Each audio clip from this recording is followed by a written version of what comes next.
tarde. Boa tarde, eu sou a Gonçalo, estou aqui com a investigadora, a professora Cristina, da Universidade Católica. Vamos iniciar a entrevista. Então, nos nossos leitos nós utilizamos as espécies tifas, fragmites, juncos, entre outros. A principal razão por que utilizamos uma grande variedade de macrófitas foi, em parte, para verificar a espécie que melhor se adaptava ao processo. Nos seus estudos, que espécies de macrófitas é que utilizou?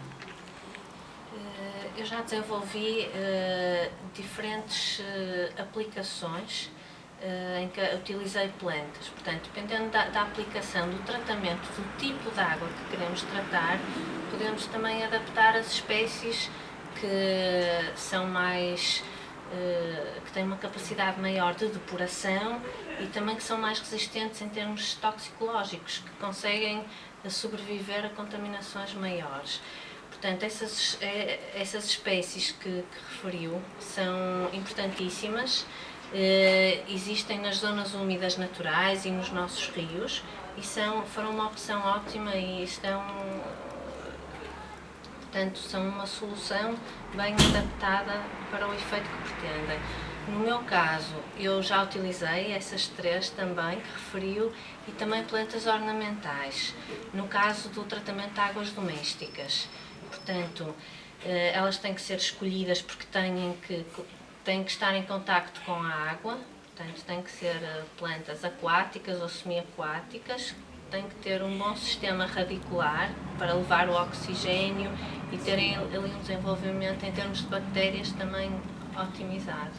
Portanto, temos duas escolhas, vamos para essas plantas mais tradicionais, as plantas aquáticas superiores vasculares, a tifa, a fragmite, e depois também temos umas ornamentais que dão outra vida aos leitos de plantas, promovemos também a biodiversidade e depois as próprias pessoas podem utilizar as plantas para efeitos pessoais de decoração. Nos nossos leitos não obtivemos os resultados que queríamos, inicialmente, uma vez que as quantidades de nitratos e fosfatos estavam sempre em exagero. Perante estes resultados, formulamos uma nova hipótese que passou pela análise das características químicas do cascalho e da leca, ou seja, os substratos que nós tínhamos. Constatamos que estes materiais eram ricos nessas substâncias e, consequentemente, os responsáveis pela alteração dos resultados. Já tinha conhecimento deste facto? Sim, isso pode acontecer e seguiram o caminho certo e é essa análise crítica que é importante nestes trabalhos. Portanto, quando estamos a dimensionar um leito de plantas, o substrato é importantíssimo, faz toda a diferença, porque é um meio de suporte para as plantas e para toda a comunidade microbiana, bactérias, fungos, macroinvertebrados, todos os atores envolvidos na depuração da água. E temos imensos substratos que podemos escolher. O importante é que eles sejam inertes, não sejam reativos e não libertem substâncias para o meio que venham piorar a contaminação ou aquilo que nós queremos remover. E também que não alterem, por exemplo, o pH ou a condutividade, porque isso depois pode ter influência nos organismos vivos. Portanto, o ideal é tentar ver que trabalhos é que já estão feitos, que substratos já foram testados e utilizar uma das soluções que seja também um substrato local. Idealmente é tentarmos utilizar plantas locais, substratos, materiais locais, porque isso também torna o próprio sistema mais económico e mais viável.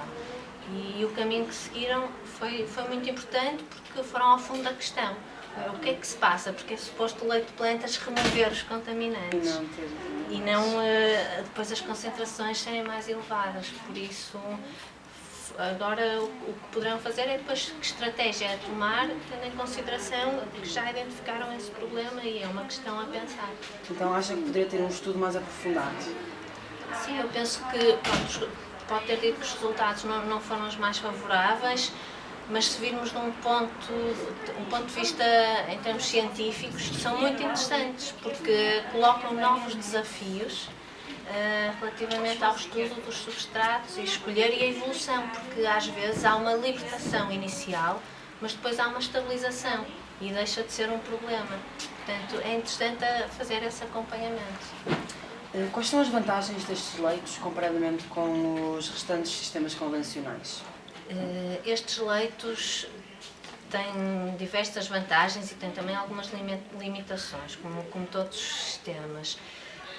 Portanto, uma das grandes vantagens, são sistemas de tratamento biológico de águas residuais, que podem ser aplicados a águas domésticas, a águas industriais, escorrências de estradas, tem muitas aplicações.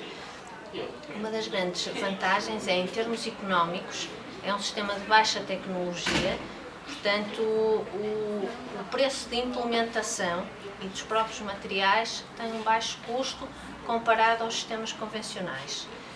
Isso é um ponto. O outro ponto é a parte da manutenção, que também é muito baixa. A manutenção que é feita nestes sistemas é o corte periódico das plantas e não precisarem de pessoas especialistas para fazer a operação. Não é preciso estar a controlar parâmetros, grandes parâmetros, portanto não é necessário pessoas especializadas, o que também é importante, e por isso é que eles podem ser aplicados tanto em zonas rurais, de montanha, como zonas mais urbanas, e são facilmente incorporados. Depois, se estivermos a ver na perspectiva também da parte da biodiversidade, a utilização de plantas e diversas espécies de plantas, estamos a promover a biodiversidade local. Se forem plantas ornamentais, podemos utilizar as plantas depois para diversos fins, para decoração, produção de biomassa e outras finalidades. Portanto, no fundo, temos aqui vários serviços ecossistémicos, agora fala-se muito, e os leitos de plantas penso que enquadram, pelas suas funções que desempenham, enquadra-se muito bem nesse contexto. Acha que será possível ou conveniente associar os leitos ao tratamento de águas residuais nos condomínios? Essa é uma possibilidade. Se nós virmos num contexto urbano, nós temos uma rede de saneamento já estabelecida. Portanto, as águas residuais são produzidas e vão para uma ETAR, uma estação de tratamento de águas residuais. Portanto, o sistema está montado e operacionalizado. Em zonas rurais e de montanha, onde nós não temos esta rede de saneamento, talvez aí seja mais interessante a aplicação destes sistemas, porque são, como disse, de baixa tecnologia, fácil implementação, em termos económicos acessíveis, a integração na paisagem muito boa e, portanto, aqui a dificuldade é, em contexto urbano, a rede de saneamento já está estabelecida. Eu já vi casos a nível internacional em que havia em zona de condomínio o tratamento de água localizado e depois aproveitavam como tratamento secundário o leite de plantas. No nosso contexto, em Portugal e nas cidades como temos dimensionadas, é um pouco difícil aplicar um leite de plantas individualizado. Poderia haver essa aplicação, por exemplo, para aproveitamento de águas pluviais e fazer uma adaptação. Agora fala-se muito nos rain gardens, no fundo são infraestruturas verdes, urbanas e no fundo era aplicar o conceito dos leitos de plantas e fazer um aproveitamento das águas pluviais. Agora, para as águas residuais, penso que será um pouco mais difícil em contexto urbano. Em contexto rural, onde não há rede de saneamento, é uma solução muito interessante e já temos em Portugal vários casos aplicados e com sucesso. Então, acha que os jardins públicos possam funcionar como leitos de macrófitos no futuro? Os jardins, como temos neste momento, não.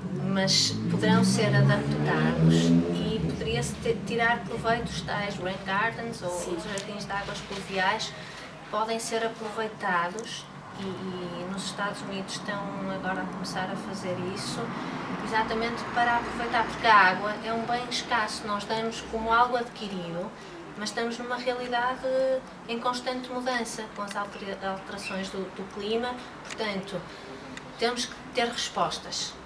E os espaços verdes podem nos ajudar exatamente a fazer uma gestão mais eficiente da água. E eu penso que o caminho é por aí. Aproveitar as infraestruturas, estou a falar em contexto urbano, tudo que nós pudermos ligado à parte da floresta, das árvores, dos jardins, mas com uma perspectiva de aproveitamento da água e não desperdício e perda. Portanto, será por aí. Então, acha que este processo de filtração da água poderá ser uma mais-valia para as gerações futuras?